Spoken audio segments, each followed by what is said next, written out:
เป็นห่มกั่งคันยู่ใหญ่บังหัวท่านนั้นเป็นเสบียงใส่ถุงให้มีพอการทำบุญให้ท่านบริจาคแบ่งปัน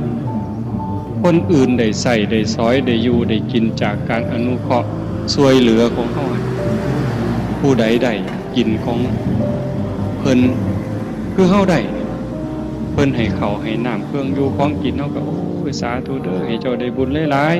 ๆคือกันท่านนั้นเป็นเสบียงคือห่อเขา